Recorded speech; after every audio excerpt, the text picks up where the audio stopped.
Hello guys, कैसे हैं आप सब लोग। लेवल अप के एपिसोड 5 के साथ हाजिर हूँ। अभी तक जिसने मेरे चैनल को सब्सक्राइब नहीं किया, चैनल को सब्सक्राइब कर दे, वीडियो को लाइक और शेयर कर दे, शुक्रिया। लास्ट एपिसोड के एंड पे हमने देखा था जिन्वू को स्ट्रॉन्ग बनाने के लिए उसे एक डेली क्वेस्ट दी जाती है, लेकिन जिन्वू उसे नहीं करता, जिसकी वजह से उसे पेनाल्टी के तौर पर एक रेगिस्तान में भेज दिया जाता है, जहाँ पर उसे 4 घंटे एक बड़े से सेंटीपीड मॉन्स्टर से खुद को बचा कर रखना है। और वो भागता है और भागता है और खुद को उससे बचाता है और आखिरकार उसकी 4 घंटे का टाइम लिमिट पूरा हो जाता है, जिससे उसकी पेनाल्टी खत्म हो जाती है और वो वापस अपने हॉस्पिटल में आ जाता है। और साथ ही उसकी विंडो पर लिख दिया जाता है कि तुमने पेनाल्टी क्वेस्ट पूरी कर ली है। इस क्वेस्ट को पूरा करने के लिए तुम्हारा रिवार्ड आ चुका है, क्या तुम अपने रिवार्ड को एक्सेप्ट करना चाहोगे। जिन्वू उस मॉन्स्टर के सामने भाग भाग कर बहुत ज्यादा थक चुका होता है। वो वहीं पर लेट जाता है। उसी वक्त नर्स अंदर आती है और कहती है इसको क्या हो गया। वो हॉस्पिटल के फर्श पर बहुत सारी रेत देखकर बहुत ज्यादा हैरान हो जाती है और जिन्वू भी फर्श पर पड़ा होता है। वो जल्दी से हेल्प के लिए कहती है कि कोई जल्दी से आओ और हमारी मदद करो। उसके बाद नेक्स्ट सीन कुछ दिन के बाद का होता है। 2 नर्सेज खड़ी आपस में बातें कर रही होती हैं। एक उसे कहती है क्या तुम्हें उस पेशेंट के बारे में पता है जिसका नाम जिन्वू है, मैंने सुना है कि वो एक हंटर है। दूसरी नर्स उसे कहती है हाँ मैंने सुना है, मैं उसे रोजाना देखती हूँ। हालांकि उसकी हालत खराब थी, इसी वजह से उसे हॉस्पिटल लाया गया था, लेकिन फिर भी वो रोजाना सुबह उठकर रनिंग करता है। मैंने डॉक्टर को इसके बारे में बताया था। डॉक्टर ने कहा कि हंटर्स नॉर्मल इंसान के मुकाबले में जल्दी रिजनरेट करते हैं, इसलिए वो जैसा कर रहा है उसे करने दो, उसको एक्सरसाइज करने दो। दूसरी नर्स उसे कहती है खिड़की से बाहर देखो, वो अभी भी रनिंग कर रहा है।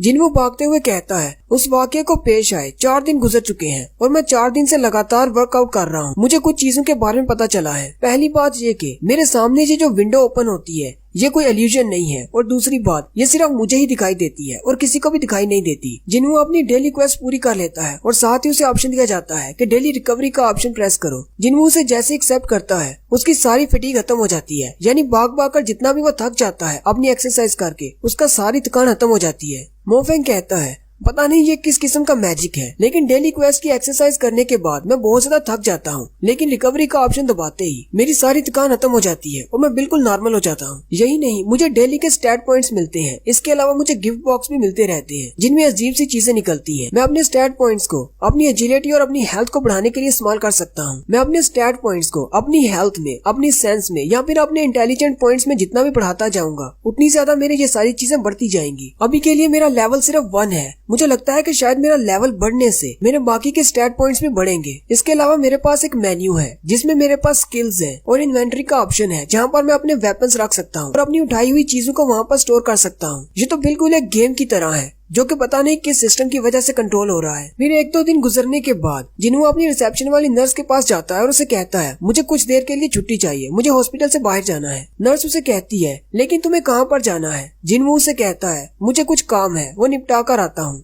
नर्स उसे जाने देती है। जिन्वू वहाँ से सीधा हैपजोंग स्टेशन पर आ जाता है। असल में ये भी उसकी एक क्वेस्ट होती है। जिन्वू को रिवार्ड के तौर पर एक गिफ्ट बॉक्स में एक की मिलती है। जिन्वू के हाथ में वो की होती है। जिन्वू कहता है मुझे देखना है कि ये की क्या काम करती है। जिन्वू कहता है उस गिफ्ट बॉक्स में बहुत सारी चीजें निकलती हैं, कई बार बहुत ही बेकार चीजें जैसे बैंडेज और पेन्स वगैरह निकलते हैं, लेकिन कभी कभी इस तरह की चीजें भी निकल आती हैं। उस की के बारे में लिखा होता है कि ये एक ऐसी की है जिसकी मदद से तुम एक इंस्टेंट डंजन बना सकते हो, लेकिन तुम इस की को सिर्फ हैपजोंग स्टेशन के 3rd फ्लोर पर ही इस्तेमाल कर सकते हो। जिन्वू कहता है पता नहीं ये वाकई में काम करेगी या नहीं, क्योंकि डंजन्स अपने आप ओपन होती है, किसी की से नहीं हो सकती, लेकिन शायद ऐसा हो भी सकता है क्योंकि मेरे साथ जो कुछ भी हो रहा है वो बहुत ज्यादा अजीब है। शायद ये सब कुछ डबल वेकनिंग की वजह से हो रहा है, या फिर मेरी डबल वेकनिंग होने वाली है। जिन्वू उस की को अपने हाथ में पकड़ता है और कहता है अगर दूसरे लोगों को इस बारे में पता चल गया कि सबसे वीकेस्ट हंटर को डबल वेकनिंग मिल गई है तो वो लोग तो मेरे ऊपर बहुत ज्यादा हंसेंगे, इसलिए मुझे पहले ट्राई करना होगा क्या वाकई में मुझे डबल वेकनिंग मिली है या नहीं। जिन्वू कहता है मुझे अपनी रनिंग एबिलिटी पर पूरा भरोसा है। अगर इस की से डंजन ओपन होने के बाद वहाँ पर बहुत ज्यादा मॉन्स्टर्स हुए तो मैं वहाँ से जल्दी से भाग आऊंगा। मोफेंग हैपजोंग स्टेशन के 3rd फ्लोर पर चला जाता है और वहाँ पर जाकर अपनी चाबी को घुमाता है, जिसकी वजह से बहुत सारी एनर्जी निकलती है और एक पोर्टल ओपन होता है। मोफेंग चलते हुए उस पोर्टल के अंदर चला जाता है। साथ ही विंडो ओपन होती है और उसे बताया जाता है कि तुम इंस्टेंट डंजन के अंदर आ चुके हो, और साथ ही उस पोर्टल का दरवाजा सील हो जाता है। जिन्वू बहुत ज्यादा घबरा जाता है और कहता है इसका दरवाजा तो बंद हो गया। मैंने तो ये सोचा था अगर डंजन के अंदर खतरनाक मॉन्स्टर हुए तो मैं जल्दी से भाग जाऊंगा, लेकिन अब मैं क्या करूँ। उसी वक्त एक लड़की जो कि मोबाइल यूज कर रही होती है उसके पास से गुजर जाती है। मोफेंग कहता है कहीं ऐसा तो नहीं कि मैं किसी अलग डायमेंशन में आ गया हूँ। जिन्वू कहता है इस पोर्टल का डोर एक नॉर्मल डंजन जिसमें पहले जा चुका हूँ उससे बहुत ज्यादा मुख्तलिफ है। जिन्वू वहीं पर बैठ जाता है, रोना शुरू कर देता है और कहता है अब मैं क्या करूँ, मैंने तो सोचा था कि मैं यहाँ से भाग जाऊंगा, लेकिन अब मैं बाहर नहीं जा सकता। और साथ ही उसके सामने एक विंडो ओपन होती है जिसमें उसे कहा जाता है तुम इस डंजन को छोड़कर नहीं जा सकते, या तो तुम बॉस को मारो या फिर रिटर्न क्रिस्टल का इस्तेमाल करते हुए बाहर चले जाओ। अब जिनवू के पास रिटर्न क्रिस्टल नहीं है, इसलिए जिनवू कहता है कुछ दिन पहले तक मैं एक ई रैंक का हंटर था जो कि ई रैंक के मॉन्स्टर को भी नहीं हरा सकता था, और आज मुझे एक ऐसी डंजन में बंद कर दिया गया है जहाँ पर मुझे बॉस को हराना है, वरना मैं बाहर नहीं जा सकता। कहीं मेरे साथ फिर से कोई मजाक तो नहीं हो रहा। उसी वक्त जिनवू को अंदर से आवाजें आना शुरू हो जाती है। जिनवू और भी ज्यादा घबरा जाता है और कहता है क्या इस गेम को लगता है कि मैं अपनी पार्टी के बिना इस डंजन को क्लियर कर सकता हूँ? मैं तो किसी कमजोर मॉन्स्टर को भी नहीं मार सकता, मैं इस डंजन के बॉस को कैसे मारूंगा? फिर जिनवू हिम्मत करता है और आगे उन आवाजों की तरफ चलना शुरू करता है। मोफेंग कहता है जैसे ही मैं आगे की तरफ चलता जा रहा हूँ मेरा कॉन्फिडेंस लेवल कम होता जा रहा है। जिनवू कहता है सामने से बहुत ही स्ट्रॉन्ग स्मेल आ रही है, मुझे लगता है कि इस डंजन में बीस्ट टाइप मॉन्स्टर होंगे, और साथ ही एक बड़ा सा रेड कलर का वुल्फ निकल आता है और उस पर अटैक करता है। जिनवू जल्दी से उसे डॉज करता है। इस मॉन्स्टर का नाम स्टील फैंग राइकन वुल्फ है। जिनवू कहता है ई रैंक के गोबलिन्स को भी मैं हरा नहीं सकता, ये तो फिर एक स्टील फैंग राइकन है। एक वुल्फ तो बहुत ज्यादा पावरफुल होता है, मैं इसे कैसे हराऊंगा? मोफेंग अपनी टांगों की तरफ देखता है तो उसके पैर कांप रहे होते हैं। मोफेंग कहता है मेरी तो टांगे साथ नहीं दे रही, ये तो बहुत ज्यादा डर के मारे कांप रही हैं।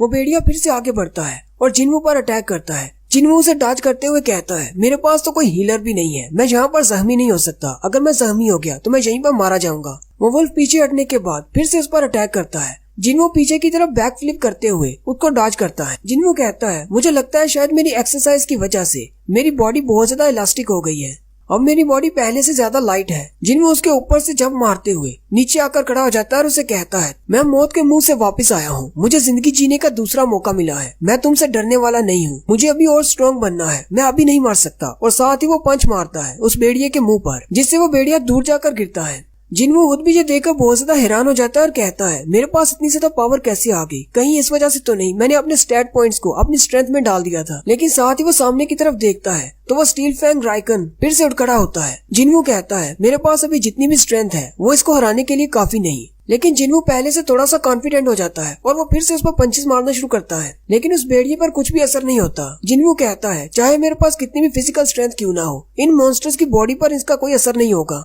जिनवू को जब ये लगता है कि वो उसको नहीं हरा पाएगा, जिनवू कहता है अब मैं क्या करूं, मैं इसको नहीं हरा सकता, ना ही मैं यहाँ से बाहर निकल सकता हूँ। भेड़िया उस पर अटैक करता है, जिनवू के कंधे पर अपना पंजा मारता है। जिनवू कहता है मेरे पास और कोई भी हंटर नहीं है, ना ही मेरे पास हीलर है, ना ही मेरे पास कोई वेपन है, मेरे पास सिर्फ मेरी बॉडी है, मैं अपनी बॉडी से इसको कैसे हरा सकता हूँ? काश मेरे पास कोई वेपन होता। उसी वक्त उसे याद आता है कि उसकी इन्वेंट्री में एक तलवार पड़ी हुई है जो कि उसने मिस्टर किम से ली थी। वो जल्दी से अपनी विंडो में अपनी इन्वेंट्री को ओपन करता है तो उसके अंदर वही तलवार पड़ी होती है। जिनवू उस तलवार को वहाँ से बाहर निकाल लेता और कहता है मुझे नहीं पता कि ये तलवार यहाँ पर क्या कर रही है, और साथ ही वो उस तलवार को निकालते हुए उस वुल्फ की तरफ एक स्लैश लगाता है और उसे सेंटर से 2 टुकड़ों में काट देता है। उस एक वुल्फ के मरते ही उसी वक्त उसके सामने विंडो ओपन होती है जिसमें लिखा जाता है कि तुमने एक राइकन को मार दिया है, इसलिए तुम्हारा लेवल अप हो गया है। जिनवू कहता है मिस्टर किम ने बताया था कि उन्होंने इस तलवार को 3 मिलियन वॉन में खरीदा है, हालांकि मेरे पास इतने पैसे नहीं है, मैं तो ऐसी तलवार को छू भी नहीं सकता, लेकिन अब तलवार मेरे पास है तो मैं इसको इस्तेमाल कर सकता हूँ। और ये गेम की इन्वेंट्री तो बहुत ज्यादा अच्छी है, मैं इसमें कुछ भी स्टोर कर सकता हूँ। और उसी वक्त अंधेरे में से 2 और वुल्फ निकल कर आ जाते हैं।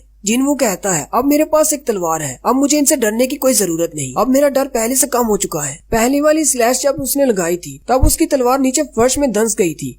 जिनवू जल्दी से उस तलवार को निकालने की कोशिश करता है, लेकिन वो उसको निकाल नहीं पा रहा होता। वो दोनों राइकन वुल्फ आगे बढ़ते हैं और उस पर अटैक करते हैं। जिनवू अपना पूरा जोर लगाता है और उस तलवार को निकालने की कोशिश करता है और आखिरकार वो उस तलवार को निकाल लेता है। तलवार को निकालते ही वो उसको पीछे की तरफ घुमाता है। दोनों में से एक वुल्फ मर जाता है, जबकि दूसरा वुल्फ उसकी तलवार को अपने दांतों में पकड़ लेता है। जिनवू कहता है इसको ऐसे ही तो स्टील फैंग नहीं कहते, इसके दांत तो वाकई में स्टील के बने हुए हैं। जिनवू कहता है लेकिन मैं अपनी तलवार को नहीं खो सकता, और साथ ही वो उसके पेट में घुटना मारता है और अपनी तलवार को आजाद करवाते हुए उसे सेंटर से काट देता है और दूसरा राइकन भी मर जाता है। और उसी वक्त वहाँ पर एक और वुल्फ आ जाता है। जिनवू उसकी तरफ देखता है और कहता है उस डंजन में जहाँ पर मैं मरते मरते बचा था, उन मॉन्स्टर्स के सामने तुम जैसे वुल्फ तो कुछ भी नहीं हो। जिनवू उस वुल्फ को घूर कर देखता है, वो वुल्फ पीछे अंधेरे में गायब हो जाता है। उसी वक्त जिनवू के स्टैट वाली विंडो ओपन होती है जिसमें उसके स्टैट्स दिखाए जाते हैं। जिनवू का लेवल 2 हो जाता है, साथ ही उसे 2 स्पेशल स्किल्स भी मिलती हैं, जिसमें एक स्प्रिंट है यानी वो अपनी स्पीड को बढ़ा सकता है, और दूसरा मस्कुलैरिटी अपने मसल्स को बढ़ा सकता है। जिनवू अपनी स्टैट विंडो की तरफ देखता है और कहता है जैसे ही मैं लेवल अप होता हूँ तो मेरे सारे स्टैट्स 1 पॉइंट के साथ आगे बढ़ जाते हैं, लेकिन डेली क्वेस्ट को पूरा करने पर मुझे सिर्फ 3 स्टैट पॉइंट्स मिलते हैं। तो इसका मतलब डंजन में आकर मॉन्स्टर्स को मारना और लेवल अप होना ये मेरे लिए ज्यादा फायदेमंद है। जिनवू कहता है अपनी एबिलिटीज पर पॉइंट बढ़ाने से पता नहीं मुझे कितना फायदा होता है। इन सारी में मुझे सिर्फ स्ट्रेंथ की समझ आती है। मैंने इसको 20 पॉइंट्स पर रखा है, लेकिन मुझे इसका महसूस हो रहा है कि मैं काफी ज्यादा स्ट्रॉन्ग हो चुका हूँ। लेकिन मुझे इस बात की समझ आ चुकी है कि जैसे मेरा लेवल अप होगा मेरे स्टैट्स बढ़ेंगे और मेरी पावर भी ज्यादा बढ़ेगी। जिन्हों कहता है तो इसका मतलब दुनिया का सबसे वीकेस्ट हंटर यानी कि मैं भी स्ट्रॉन्गर बन सकता हूँ। जिन्हों अपने ही मारे हुए वुल्फ की बॉडी के पास जाकर खड़ा हो जाता है और कहता है मैंने इसको मार दिया, लेकिन इसके अंदर से कोई मैजिकल कोर क्यों नहीं निकली? क्या ये बाकी डंजन्स के मुकाबले में कोई अलग डंजन है, या फिर ये वाले मॉन्स्टर्स अपने पीछे कोर नहीं छोड़कर जाते? वहीं पर जिन्हों को एक राइकन फैंग मिलता है जो कि स्टील फैंग होता है। जिन्हों कहता है ये वाले मॉन्स्टर स्पेशल मैजिकल कोर तो नहीं छोड़कर जा रहे, लेकिन इस तरह की आइटम्स छोड़कर जा रहे हैं। और मेरे पास विंडो में एक स्टोर भी है जहाँ पर मैं इन चीजों को रख सकता हूँ या फिर बेच भी सकता हूँ। वहाँ पर खरीदने और बेचने का ऑप्शन होता है। जिन्हों खरीदने के ऑप्शन को क्लिक करता है, लेकिन कुछ भी नहीं होता क्योंकि उसका लेवल लो होता है, इसलिए उसे कहा जाता है तुम्हारा लेवल अभी लो है, इसलिए तुम कुछ भी खरीद नहीं सकते। अगर तुम चाहो तो अपनी चीजों को बेच सकते हो। फिर वो बेचने के ऑप्शन पर क्लिक करता है तो उसे वुल्फ के दांत के बदले में 20 गोल्ड दिए जाते हैं। जिन्हों कहता है पता नहीं 20 गोल्ड कितने होते हैं, मुझे इस करेंसी का नहीं पता। मुझे लगता है शायद ये डंजन ई रैंक के बराबर होगी। जिन्हों कहता है अब मुझे क्या करना चाहिए? मैं इस डंजन को छोड़ नहीं सकता जब तक मैं बॉस को नहीं मारता। लेकिन अगर मैं बॉस से फाइट करने के लिए यहाँ पर रुकता भी हूँ तो मेरे पास इतना राशन नहीं है, मैं यहाँ पर भूख से मर जाऊंगा। और अगर बॉस ई रैंक का भी हुआ फिर भी वो मुझसे ज्यादा स्ट्रॉन्ग है, मैं उसको हरा नहीं पाऊंगा। ना ही मुझे पता है कि रिटर्न क्रिस्टल कहाँ से मिलता है, मैं वापस कैसे जा सकता हूँ। उसी वक्त वो सामने की तरफ देखता है, वो पहले वाला वुल्फ जो कि चला गया था वो अपने साथ और भी बहुत सारे वुल्फ्स को लेकर आता है। वहाँ पर बहुत सारे वुल्फ्स इकट्ठे हो जाते हैं और यहीं पर हमारी एपिसोड 5 का एंड होता है।